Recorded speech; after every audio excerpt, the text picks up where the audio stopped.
Imagine spending a day in prison where you've got access to gourmet meals and unlimited internet. Sounds unlikely, isn't it? Well, that's because it is. Welcome to our journey as we dive deep into the prison world to debunk some of the most common myths and misconceptions. This video is about pulling back the curtain on the realities of life behind bars, challenging what we think we know about the prison system. Prepare to be shocked as we reveal the top 10 debunked prison myths. Kicking off our countdown at number 10, we've got the myth that prisoners are always in their cells. Now, let's unravel the reality. While it's true that cells are a significant part of a prisoner's life, they're not necessarily confined to this small space around the clock. The amount of time an inmate spends outside their cell varies significantly, depending on a number of factors. These include the security level of the prison, the behavior of the inmate, and the specific rules of the institution. In many prisons, inmates have the opportunity to participate in various activities outside their cells.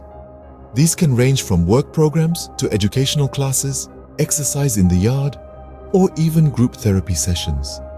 It's a far cry from the image of an inmate eternally locked away in a small, dingy cell that pop culture often portrays. So it's not all lock and key, as many may believe. At number 9, we're serving up the truth about prison food. Now, it's easy to imagine that all prison food is gruel served in a tin dish, but that's a bit of an exaggeration. In reality, prison food, while not exactly gourmet, is regulated to meet basic dietary requirements. The average meals typically consist of a protein source, a vegetable, a starch, and a piece of fruit or dessert. It's not restaurant dining, but it's not all gruel and water either. In fact, there are occasional special meals for holidays. For instance, on Thanksgiving, prisoners may receive a meal with turkey and all the trimmings, or on Christmas, a special dessert might be served. In some prisons, inmates even have the opportunity to learn culinary skills, preparing meals under the supervision of trained chefs. So, while the food may not be palatable to everyone, it's certainly not inedible. So, it turns out prison food isn't all gloom and doom. Scene script. On to number 8. Let's debunk the myth about prison work being akin to slave labor. For starters, it's important to understand what prison work is designed to achieve. It's not just about keeping inmates busy, but also about instilling discipline, building skills, and preparing them for re-entry into society. Yes, the pay is minimal, often well below the minimum wage, but it's not meant to be a lucrative career. Instead, it's a chance for inmates to contribute, to learn, and to grow. In many prisons, inmates have the opportunity to learn trades like carpentry, plumbing, and even culinary arts. These skills can be invaluable when they're released, making it easier for them to find work and reintegrate into society. Additionally, inmates often have the opportunity to earn money, which can be used to purchase items from the prison commissary or saved for their release. So, while the conditions and the pay are far from ideal, calling it slave labor is a gross oversimplification. Prison work, it seems, isn't as one-dimensional as it's often portrayed. Coming in at number 7 is the common belief that prisoners can't vote. Now let's unpack this myth. In the realm of voting rights, there's a spectrum of policies across the globe. Some countries like Canada and Denmark uphold the principle of universal suffrage, allowing all prisoners to vote regardless of their crime. On the other hand, countries like the United Kingdom have a blanket ban on prisoner voting. In the United States, the situation is more complex. It varies greatly from state to state. In Maine and Vermont, for instance, prisoners retain their voting rights even while incarcerated. In contrast, other states permanently disenfranchise some felons even after their release. It's clear that the issue of prisoner voting rights is not a simple yes or no question. It reflects a broader conversation about punishment, rehabilitation, and the meaning of citizenship. Voting rights in prison, as we see, aren't as black and white as they appear. At number 6, we're tackling the stereotype that all prisoners are dangerous.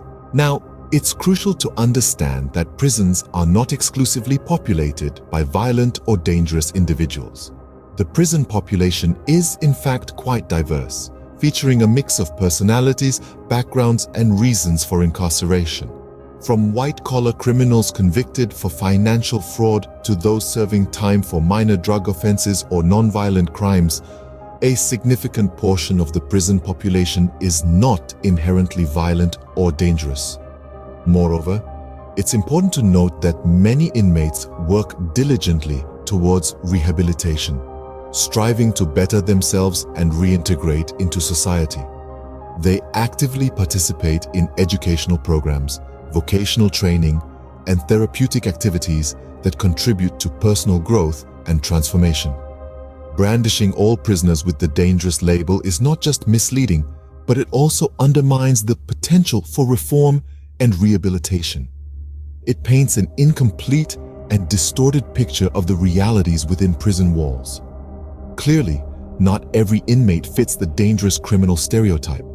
Halfway through our list at number 5, we're debunking the myth that prisons are full of drugs. It's a common belief, spurred on by media portrayals and dramatic tales, that illicit substances run rampant behind bars. But let's clear the air. While it's true that drugs can find their way into prisons, it's far from the norm. Prisons implement stringent security measures to control drug trafficking. These include regular cell inspections, sniffer dogs, and advanced technology like body scanners. Prison authorities also conduct random drug tests to deter inmates from using. Those who test positive face severe consequences, including additional time to their sentences. Moreover, many prisons offer substance abuse programs to help inmates overcome addiction. These programs focus on rehabilitation, teaching inmates to lead drug-free lives. So, despite the occasional headline-grabbing incident, the majority of prisons are serious about maintaining a drug-free environment. So, prisons aren't the drug dens they're often made out to be. Moving to number 4, we're examining the myth that prisoners have free access to the internet. It's a widespread assumption, but the reality is a bit more complex. Internet access in prisons is heavily regulated, and it's far from the limitless browsing experience you might imagine. In many jurisdictions worldwide, prisoners are indeed allowed access to the internet, but it's usually restricted to educational purposes or to maintain ties with family and friends. This access is often heavily monitored and filtered to prevent illegal activities or communication that could pose a threat to safety and security. Moreover, certain websites are completely off limits, including social media platforms and news sites. And let's not forget the digital divide. Not all prisons have the resources to provide internet access, and even when they do, usage is typically limited to a few hours a day. So, while it's true that some prisoners can use the internet, it's not a free-for-all. Internet in prison? Not as unrestricted as you might think. At number 3, we're debunking the myth that prisoners live a leisurely life. The reality is a stark contrast to this common misconception. In most cases, prisoners follow a rigid daily schedule, starting from the early hours of the morning, which includes meal times, work assignments, and mandatory lockdowns. Prisoners are also burdened with responsibilities. From maintaining cleanliness in their cells and communal areas to fulfilling their work assignments, prisoners are constantly engaged in tasks that contribute to the daily operations of the prison.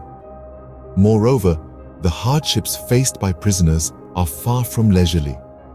The lack of privacy, the constant surveillance, and the strict regulations can be mentally and emotionally taxing.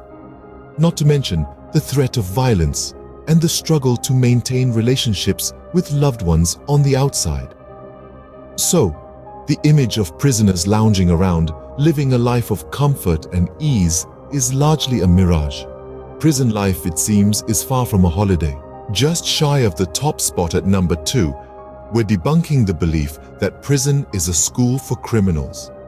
While it's true that some inmates may share illegal skills, it's a gross overgeneralization to say that all prisons are breeding grounds for criminality. In fact, many prisons worldwide are putting significant effort into rehabilitation programs. These programs aim to provide inmates with the tools and skills they need to reintegrate into society and steer clear of future criminal activity. From vocational training to mental health support, these initiatives are designed to break the cycle of crime, not perpetuate it. Moreover, many prisons offer educational opportunities, allowing inmates to earn their GEDs or even college degrees. This not only equips them with valuable skills, but also boosts their chances of finding employment after release, a crucial factor in reducing recidivism. So, when we look at the bigger picture, we see that prisons aren't just about punishment, they're about rehabilitation and transformation. So, prison isn't necessarily a breeding ground for criminality. And finally, at number 1, we're debunking the myth that all prisons are the same. Just like schools or hospitals, prisons vary greatly in their structures, functions, and management styles. In fact, there are several different types of prisons, including minimum, medium, and maximum security, each with its own unique set of rules and regulations. Minimum security prisons often house non-violent offenders and provide more opportunities for rehabilitation and reintegration into society. On the other hand, maximum security prisons are designed to hold the most dangerous criminals, with stringent security measures in place. Even within these categories, prisons can vary greatly based on their management styles. Some prisons may focus more on punishment, while others prioritize rehabilitation. Some prisons are run by the government, while others are privately managed. These differences can significantly impact the experiences of the inmates and the outcomes of their incarceration. Clearly, not all prisons are created equal. There you have it, the top 10 debunked prison myths. We've uncovered the realities behind prisoners' confinement, the quality of prison food, the nature of prison work, and voting rights. We've also dispelled the notions that all prisoners are dangerous. Prisons are drug-filled. Inmates enjoy unlimited internet access, lead a leisurely life, or that prison is a criminal school. And we've highlighted the fact that not all prisons are alike. Remember, things aren't always as they seem, especially behind prison walls.